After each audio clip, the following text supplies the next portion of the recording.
सलाम दोस्तों, स्वागत है आपका हमारे चैनल आ फैक्टोरिया में। अगर आप हमारे चैनल पर नए हैं तो कृपया सब्सक्राइब करें और बेल आइकन को दबाना न भूलें ताकि आपको हमारे नए वीडियो की नोटिफिकेशन मिलती रहे। वीडियो को लाइक और शेयर करना भी न भूलें। चलिए अब जानते हैं कि मानव शरीर खुद को कैसे ठीक करता है। 1. उपचार का परिचय। मानव शरीर एक अद्भुत मशीन है जो खुद को ठीक करने की क्षमता रखता है। चाहे कोई छोटा सा कट हो या फिर बड़ी चोट, शरीर के पास अपनी मरम्मत और पुनर्निर्माण की प्रक्रिया होती है। आज हम इन प्रक्रियाओं के बारे में विस्तार से जानेंगे। 2. प्रतिरक्षा प्रणाली। हमारी पहली रक्षा पंक्ति। प्रतिरक्षा प्रणाली हमारे शरीर की पहली रक्षा पंक्ति है। जब भी शरीर में कोई चोट या संक्रमण होता है तो हमारी प्रतिरक्षा प्रणाली तुरंत सक्रिय हो जाती है। ये हानिकारक बैक्टीरिया और वायरस को पहचानकर उन्हें नष्ट करने का काम करती है। व्हाइट ब्लड सेल्स, श्वेत रक्त कोशिकाएं। जब कोई संक्रमण होता है तो श्वेत रक्त कोशिकाएं सबसे पहले उस स्थान पर पहुंचती हैं और हानिकारक सूक्ष्मजीवों को नष्ट करती हैं। एंटीबॉडीज, प्रतिजन, ये विशिष्ट प्रोटीन होते हैं जो हानिकारक सूक्ष्मजीवों को पहचानते हैं और उन्हें नष्ट करने में मदद करते हैं। इन्फ्लेमेटरी रिस्पॉन्स, सूजन प्रतिक्रिया, ये एक सुरक्षा प्रक्रिया है जो चोट या संक्रमण के क्षेत्र में अधिक रक्त प्रवाह, गर्मी और सूजन का कारण बनती है, जिससे उपचार प्रक्रिया को तेज किया जा सके। 3. सूजन, शरीर की तत्काल प्रतिक्रिया। जब शरीर में कोई चोट लगती है तो सबसे पहले सूजन होती है। ये शरीर की प्राथमिक प्रतिक्रिया होती है जो उपचार प्रक्रिया को शुरू करती है। सूजन के दौरान घायल स्थान पर रक्त का प्रवाह बढ़ जाता है जिससे कि अधिक ऑक्सीजन और पोषक तत्व वहां पहुंच सकें। स्वेलिंग, सूजन, सूजन के कारण घायल क्षेत्र में रक्त वाहिकाएं चौड़ी हो जाती हैं और अधिक तरल पदार्थ वहां पहुंचता है। रेडनेस एंड हीट, लालिमा और गर्मी, रक्त प्रवाह बढ़ने से त्वचा लाल और गर्म हो जाती है। पेन, दर्द, सूजन और तरल पदार्थ के जमाव के कारण दबाव बढ़ जाता है जिससे दर्द होता है। लॉस ऑफ फंक्शन, कार्य का ह्रास, अत्यधिक सूजन के कारण अस्थायी रूप से कार्य करने की क्षमता प्रभावित हो सकती है। 4. रक्त का थक्का, रक्तस्राव को रोकना। रक्त का थक्का बनना उपचार प्रक्रिया का एक महत्वपूर्ण हिस्सा है। जब कोई कट या चोट लगती है तो रक्त प्लेटलेट्स उस स्थान पर जमा हो जाते हैं और थक्का बनाते हैं जिससे रक्तस्राव रुक जाता है। ये थक्का एक प्राकृतिक बैंडेज का काम करता है। प्लेटलेट एक्टिवेशन, प्लेटलेट सक्रियण, चोट लगने पर प्लेटलेट सक्रिय हो जाते हैं और एक दूसरे से चिपकने लगते हैं। कोएगुलेशन कैस्केड, जमावट श्रृंखला, ये एक जटिल प्रक्रिया है जिसमें विभिन्न प्रोटीन और एंजाइम मिलकर रक्त का थक्का बनाते हैं। फाइब्रिन मैश, फाइब्रिन जाल, थक्का बनने के बाद फाइब्रिन नामक प्रोटीन एक जाल बनाता है जो थक्के को मजबूती से बांधता है और रक्तस्राव को रोकता है। 5. ऊतक पुनर्जनन, क्षतिग्रस्त क्षेत्रों का पुनर्निर्माण। थक्का बनने के बाद शरीर का अगला कदम ऊतक पुनर्जनन होता है। फाइब्रोब्लास्ट नामक कोशिकाएं कोलाजन नामक प्रोटीन का उत्पादन करती हैं जो नए ऊतकों के निर्माण में मदद करता है। धीरे धीरे नई त्वचा और ऊतक पुराने और क्षतिग्रस्त ऊतकों को बदल देते हैं। फाइब्रोब्लास्ट एक्टिविटी, फाइब्रोब्लास्ट गतिविधि, ये कोशिकाएं कोलाजन और अन्य प्रोटीन का उत्पादन करती हैं जो क्षतिग्रस्त ऊतकों की मरम्मत में मदद करते हैं। ग्रैन्युलेशन टिश्यू, ग्रैन्युलेशन ऊतक, यह नया ऊतक क्षतिग्रस्त क्षेत्र में भरने लगता है और उसे ठीक करता है। एपिथेलियलाइजेशन, एपिथेलियलाइजेशन, नई त्वचा कोशिकाएं सतह पर बढ़ती हैं और घाव को बंद करती हैं। 6. सटेम कोशिकाओं की भूमिका, सटेम कोशिकाएं उपचार प्रक्रिया में महत्वपूर्ण भूमिका निभाती हैं। ये अद्वितीय कोशिकाएं किसी भी प्रकार की कोशिका में बदल सकती हैं। चोट लगने पर सटेम कोशिकाएं सक्रिय हो जाती हैं और नए ऊतकों का निर्माण करती हैं। ये कोशिकाएं विशेष रूप से हड्डियों, मांसपेशियों और रक्त कोशिकाओं के पुनर्निर्माण में सहायक होती हैं।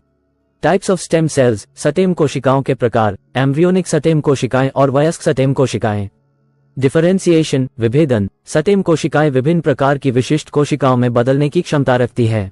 रीजेनरेशन, पुनर्निर्माण, ये कोशिकाएं नए ऊतकों का निर्माण करती हैं और क्षतिग्रस्त ऊतकों की मरम्मत करती हैं। 7. हड्डियों का उपचार, जब हड्डी टूटती है तो शरीर की प्रतिक्रिया और भी जटिल होती है। सबसे पहले टूटी हड्डी के चारों ओर रक्त का थक्का बनता है। फिर शरीर कार्टिलेज और नए हड्डी के ऊतक का निर्माण करता है जो टूटे हुए हिस्सों को जोड़ते हैं। अंततः यह नया ऊतक मजबूत हड्डी में बदल जाता है। हीमेटोमा फॉर्मेशन, हीमेटोमा निर्माण, टूटने के तुरंत बाद टूटे हिस्से के चारों ओर रक्त का थक्का बनता है। फाइब्रोकार्टिलाजिनस कैलस फॉर्मेशन, फाइब्रोकार्टिलाजिनस कॉलस निर्माण, कुछ दिनों के बाद थक्के के स्थान पर कार्टिलेज और फाइब्रोस ऊतक का निर्माण होता है। बॉनी कैलस फॉर्मेशन, हड्डी का कॉलस निर्माण, लगभग 3-4 हफ्तों में फाइब्रोकार्टिलाजिनस कॉलस की जगह नए हड्डी के ऊतक लेने लगते हैं। बोन रिमॉडलिंग, हड्डी का पुनर्निर्माण, अंतिम चरण में हड्डी का कॉलस धीरे धीरे मजबूत हड्डी में बदल जाता है और पुनः अपनी मूल संरचना प्राप्त कर लेता है। 8. मांसपेशियों का उपचार। मांसपेशियों का उपचार भी जटिल प्रक्रिया है। जब मांसपेशियों में चोट लगती है तो शरीर सूजन, थक्का बनना और पुनर्निर्माण के माध्यम से इसे ठीक करता है। फाइब्रोब्लास्ट और मांसपेशी स्टेम कोशिकाएं मिलकर नए मांसपेशी ऊतकों का निर्माण करती है। मसल फाइबर डैमेज, मांसपेशी रेशों की क्षति। चोट लगने पर मांसपेशी रेशे टूट जाते हैं। इन्फ्लेमेटरी रिस्पॉन्स, सूजन प्रतिक्रिया। शरीर की प्रतिक्रिया के रूप में सूजन होती है और फाइब्रोब्लास्ट कोशिकाएं सक्रिय हो जाती हैं। सैटेलाइट सेल्स, उपग्रह कोशिकाएं। ये मांसपेशी स्टेम कोशिकाएं सक्रिय हो जाती हैं और नए मांसपेशी रेशों का निर्माण करती हैं। रीजेनरेशन एंड रिमॉडलिंग, पुनर्निर्माण और पुनर्संरचना। नए मांसपेशी रेशे बनते हैं और पुरानी मांसपेशी की संरचना को पुनः प्राप्त करते हैं। 9. त्वचा का उपचार। त्वचा का उपचार सबसे सामान्य प्रकार का उपचार है जिसे हम सभी अनुभव करते हैं। जब त्वचा कटती है या जल जाती है तो शरीर तुरंत प्रतिक्रिया करता है।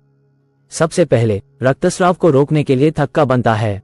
इसके बाद नई त्वचा कोशिकाएं पुराने और क्षतिग्रस्त कोशिकाओं को बदल देती हैं। अंत में निशान हटने के साथ साथ त्वचा पूरी तरह से ठीक हो जाती है। एपिडर्मल रिस्पॉन्स, एपिडर्मल प्रतिक्रिया। कट या जलने के बाद एपिडर्मल कोशिकाएं तेजी से विभाजित होकर घाव को बंद करती हैं। डर्मल रिस्पॉन्स, डर्मल प्रतिक्रिया। डर्मल परत में नई कोशिकाओं का निर्माण होता है जो क्षतिग्रस्त ऊतकों को बदल देती हैं। स्कारिंग, निशान बनना। नए ऊतकों का निर्माण करने के दौरान निशान बन सकते हैं जो धीरे धीरे हल्के हो जाते हैं। 10. उपचार को प्रभावित करने वाले कारक। उपचार प्रक्रिया कई कारकों पर निर्भर करती है, जैसे कि उम्र, पोषण, स्वास्थ्य की स्थिति और चोट की गंभीरता। उदाहरण के लिए युवा लोगों में उपचार तेजी से होता है क्योंकि उनकी कोशिकाएं तेजी से विभाजित होती हैं। इसके विपरीत वृद्ध लोगों में उपचार प्रक्रिया धीमी हो जाती है। एज, आयु। युवा लोगों में उपचार तेजी से होता है जबकि वृद्ध लोगों में धीमी गति से। न्यूट्रिशन, पोषण, विटामिन, मिनरल्स और प्रोटीन जैसे पोषक तत्व उपचार प्रक्रिया को तेज करते हैं। हेल्थ कंडीशंस, स्वास्थ्य स्थितियां, मधुमेह, हृदय रोग और अन्य स्थितियां उपचार प्रक्रिया को धीमा कर सकती हैं। इन्फेक्शन, संक्रमण। संक्रमण उपचार प्रक्रिया को धीमा कर सकता है और जटिलताएं उत्पन्न कर सकता है। 11. पोषण और उपचार। उपचार में पोषण का महत्वपूर्ण योगदान होता है। विटामिन, मिनरल्स और प्रोटीन जैसे पोषक तत्व उपचार प्रक्रिया को तेज करते हैं। विटामिन सी कोलाजन उत्पादन में मदद करता है, जबकि प्रोटीन नई ऊतकों के निर्माण के लिए आवश्यक होता है। विटामिन सी कोलाजन उत्पादन में मदद करता है जो त्वचा और ऊतकों को पुनर्निर्माण में आवश्यक होता है। प्रोटीन नई ऊतकों का निर्माण करता है और क्षतिग्रस्त ऊतकों की मरम्मत में मदद करता है। जिंक घाव भरने की प्रक्रिया को तेज करता है और प्रतिरक्षा प्रणाली को मजबूत बनाता है। हाइड्रेशन, जलयोजन, पर्याप्त पानी पीना भी उपचार प्रक्रिया में महत्वपूर्ण भूमिका निभाता है। 12. विश्राम और पुनर्प्राप्ति। विश्राम और उचित नींद भी उपचार प्रक्रिया में महत्वपूर्ण भूमिका निभाते हैं। जब हम सोते हैं तो हमारा शरीर नई कोशिकाओं का निर्माण और क्षतिग्रस्त ऊतकों की मरम्मत करता है। इसलिए उपचार के दौरान पर्याप्त विश्राम और नींद लेना बेहद जरूरी है। स्लीप, नींद। पर्याप्त नींद लेना नई कोशिकाओं के निर्माण और ऊतकों की मरम्मत में मदद करता है।